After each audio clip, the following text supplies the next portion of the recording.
Welcome back to the channel. Hey guys, the situation with Klein isn't looking good. Like he's been tainted even more so than we thought. That book tainted him. Because by beginner standard, Klein isn't a normal seer. Now more details are revealed about it in episode 7. Hi and welcome to the Purge Prince. I do weekly anime breakdowns, and in today's episode we'll be uncovering specific details about Klein, the Seer pathway, and the Antigenesis book. Now there will be spoilers ahead, so proceed with caution. So right, let's get into it. We're all told that when there are those who occupy higher positions in your pathway, like 2, 1, or even 0 for that matter, it's highly likely that they can influence the entire pathway to their will, right? To suit them. Leading those at sequence 9, 8, or 7, or just a bit above that, into possible or vulnerable states as they battle the unknown variables on a day-to-day basis, right? What I'm specifically referring to here is the reason why he hears Hornacis and Flegrea. Now, after Klein has accepted that some dubious coincidences that has been happening to him is of a divine connection to the Seer pathway, the reason he hears Hornacis and Flegrea, in fact, I'm not really sure if all seers hear the same ravings, right? But I assume all seers can hear the same ravings. Now, is it because of the entity or the treasure on that mountain peak? The same treasure that the Aurora Order wants to get their hands on. Now, like I've said in one of my earlier videos, as we're talking about the Aurora Order and why they want to get their hands on it, covering episode 1, I said organizations like the Seven Churches like to use sealed artifacts as a form of military strength. They depend on many sealed artifacts to show a form of might, to keep each other in check, to keep a balance. Now, if one strength dwindles, it opens up a possibility for an invasion, right? Converting the believers of certain churches, you convert them into another. Now, that's a big no no when it comes to targeting believers. So, why can't the same be said for organizations like the Aurora Order, Secret Order, Demonistic, and currently now the Trot Club, run by Mr. Fool? And if we follow the anime and not the novel, currently he's on the weaker side on the list of organizations, secret organizations. Now, in the spirit of the novel, I just want to name a few artifacts that they will occupy, just to show that the Trot Club will fall into this trend of getting their own artifacts, strengthening the organization. So first is a couple of cards of blasphemy. Secondly is Grozel's travels. Third is Eridus, and lastly is Life's King. Now there are more, definitely there are more, but I don't want to encroach on spoiler territory too much. But this is just to illustrate the point that the Aurora Order wants to strengthen themselves as well. It's no brainer for those who have read the novel that we see there's always skirmishes between organizations, right? Some organizations will invade this one and that one and that one. It's basically like a raid, and once the raid finishes, they score the rewards are all the sealed artifacts housed in that place or whatever. So it's a way to strengthen that organization, whoever wins. Now you've heard the purpose of the Aurora Order, and maybe you might be feeling down that, ah man, now it's a typical treasure hunting trope when it involves the Antigenesis book, what they want to get from it. A simple treasure hunting trope. But remember, I say to you, all artifacts in the world of the Lord of the Mysteries is graded and classified into 4 distinct grades, right? Grade 0 till 3. Now, these classifications refer to its danger, power, and sealing method. Now, generally speaking, the higher the grade, the more powerful its abilities, but also the more dangerous its downsides are as well. Now, I just want to go through the grades one by one just for us to familiarize ourselves with the grade. Now, grade 0 is categorized as extremely dangerous. It's most important in this world, it is very important, and most confidential. They are not to be inquired, disseminated, described, or spied on in any shape or form because artifacts in this category, they have like a type of consciousness. If you spied on this artifact, the vice versa happens. It will also come to know more about you. It might even know you better than you even know yourself. And that's scary because what they can do to you then, their ability and power levels are equivalent to an angel level. Now, just to be more specific, angel level are sequence 1 and 2. So an interesting thing about this grade as well is that they're also a category for dangerous sealed artifacts that go beyond angel level, meaning gods, or even beyond that. So when gods even use these artifacts, they need to be extremely careful because they can result in the death of a god. Now, moving on to grade 1, these artifacts here are categorized as highly dangerous. They can be used in limited ways. Their ability and power levels are equivalent to a saint level. And here we get our sequence 3 or 4. And then if we move on to the second grade, here it's categorized as dangerous. They can be used with care and moderation. Their ability and power levels are equivalent to a mid sequence beyond the level. Now here, it's a range between 5, 6, and 7 sequences. And lastly, it's grade 3, considerably dangerous. Carefully. They have to be used carefully.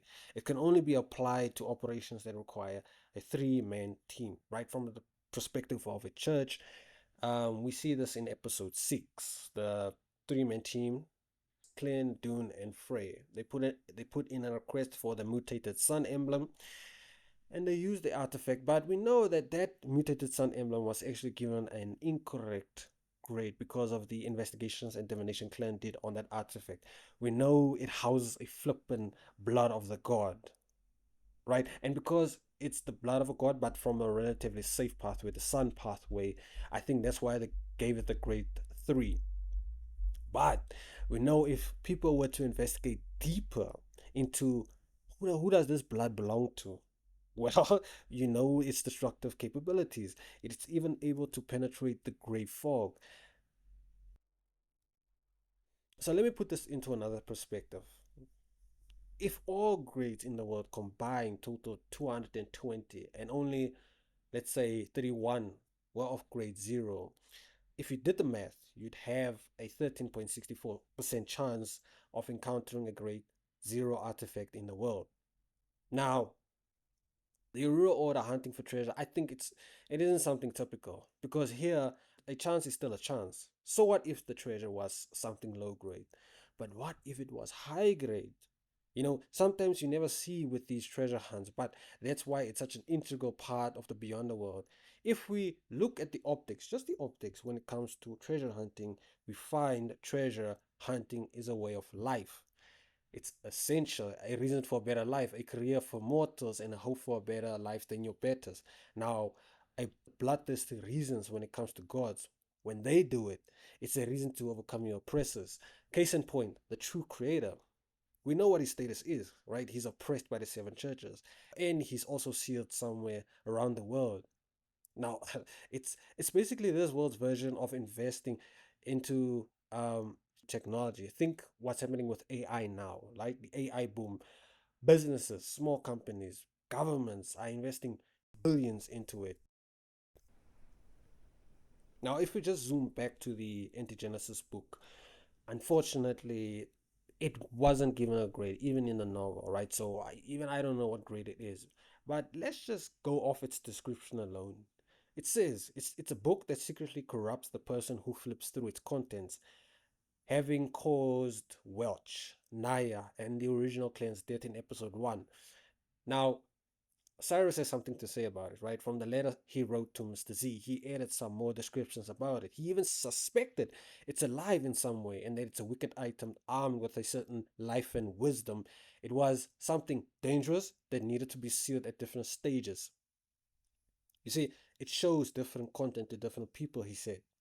And he also believed that it would only reveal its complete contents in a descendant of the Antigenesis family. Enter Raibiba. What happened to Raibiba? Unfortunately, it's a bummer that we didn't get to see what happens if you absorb that book fully.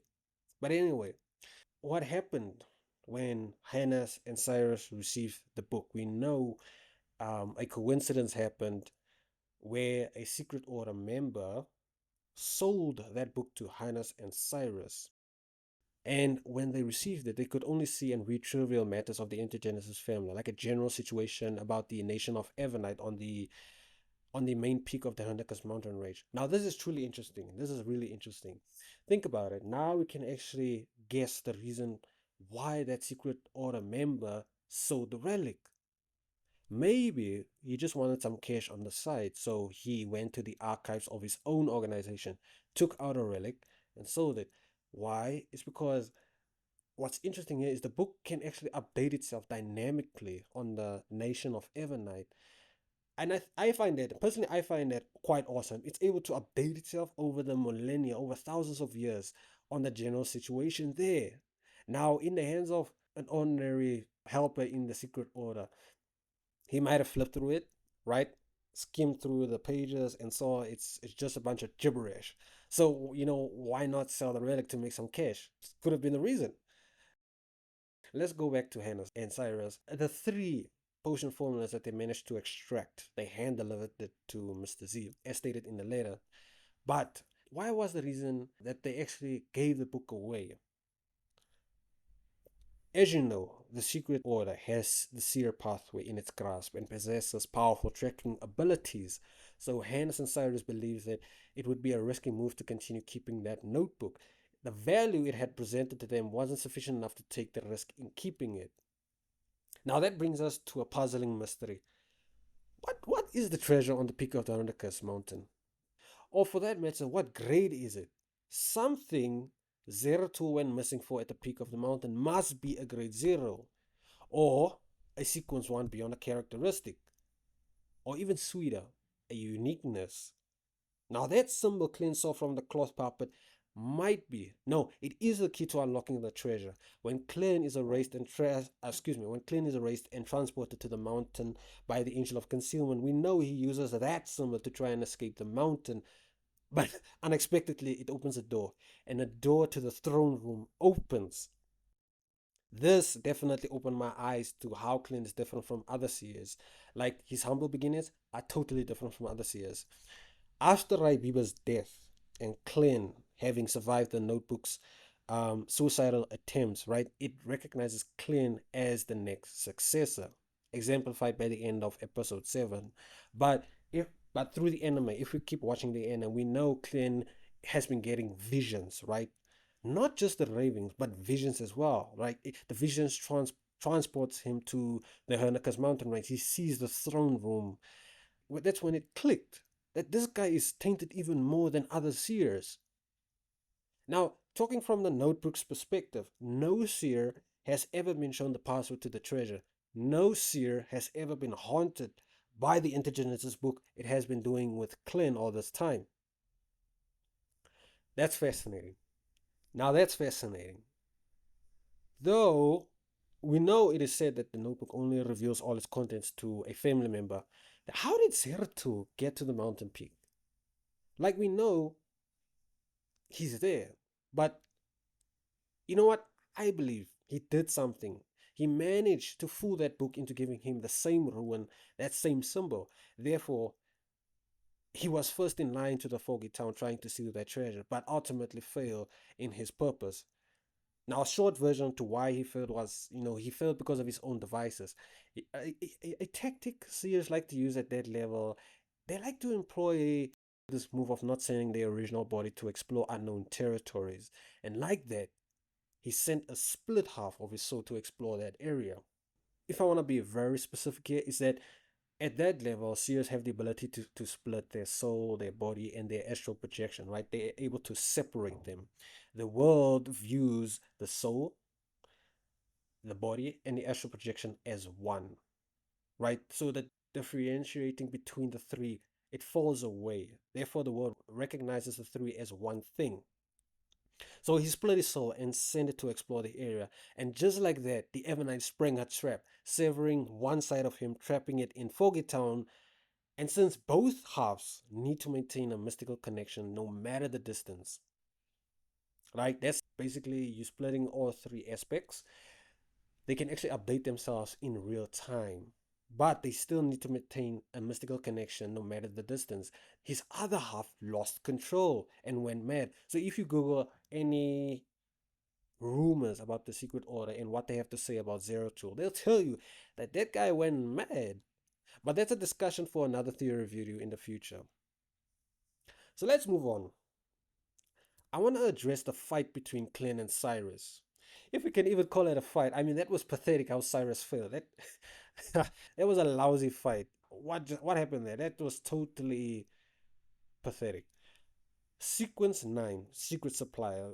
New abilities include knowledge in mysticism. So secret suppliers are bestowed with a decent amount of knowledge regarding sacrifices and some knowledge on ritualistic magic. The knowledge attached to the potion given will, more or less cause distortions in the secret supplier's cognitive perspective and thus make it easy for them to lose control. If you saw how Cyrus sprang out of the window, he circled back in order to face Klein. Now he morphed into a monster. Now to me, that looked like a indication of cognitive decline. And let's take that as a sign. There's even more evidence of them using sacrificial knowledge. If we if we fast forward to the end of the episode 7, a room filled with fanatics of the Aurora Order. So they are performing a sacrificial ritual dedicated to the true creator. This is most certainly related to the letter addressed to Mr. Fool, the one where he spoke about, doomsday, sacrificing all the lambs to the Lord. Oh, we're not done. There's truly much to unpack in this sacrificial ritual that's happening with the Aurora Order. I mean, guys, have you noticed that all these fanatics are getting sacrificed in the process of the ritual? You have to be on such a high level of bonkers, so crazy in fact, that you have to actually will yourself to accept you're gonna get sacrificed into a ritual. I mean, that's true cognitive decline if you think about it. They could have taken a page out of the demoness sick, right? They could have done what the demoness sick has done. If we go back to episode 5, what did Triss do? She tried to sacrifice the people to achieve her revenge, right? That's a form of using sacrificial knowledge in another way. But here they're sticking to the source material. This is true representation. This is basically adaptation, sticking to the source material. This is trust. This is loyalty. And I like it. Truly befitting of an organization that's dark. Truly befitting of an organization that is filled with fanatics. Instead of just reading it on paper in the novel, we actually get a visual representation. They're actually sticking with the source material. I just wanted to give props and indicate for you guys, when it comes to adaptation, these people are sticking close to the source material in the small nitty gritty details. And I hope you guys saw what they did here. But continuing with the abilities that they possess, high spirituality. Secret supply and have a high spiritual perception, which they can use it to detect some mysterious and horrible existences, truly befitting of a dark pathway. Anyway, they also have ritualistic magic and divination arts. It says they can use their strong spirituality to perform divination and ritualistic magic, and they claim it's not as accurate as pathways that specializes in this field. Now, I feel it's definitely up there. If we had to put it on a tier scale, it's definitely somewhere up there with Seer and Mystery Prayer. Because there's multiple pathways in a lot of the mysteries that flop when it comes to divination and ritualistic magic. And I think Secret Supply, they're definitely up there, A tier. Then they have high spirituality. This also allows them to detect auras of relatively powerful beyonders, provided that those beyonders did not conceal their auras beforehand. Now, I definitely wanted to use this explanation to justify how he was able to detect Klein from the other side of the aisle of the library. But it says here, detect auras of relatively powerful beyonders. And currently, I don't believe Klein is powerful yet. And then it also states here, if the Beyonder did not conceal his aura beforehand. Now, Klein, I don't believe he can hide his aura. He doesn't have that technique as of yet. So maybe, a simple reason could have been Klein was giving off a deep stare, like a hard stare. You don't need to necessarily be a Beyonder to just catch someone's eyeing you powerfully. So, it could have been that reason. And that's basically it. All the powers that they have.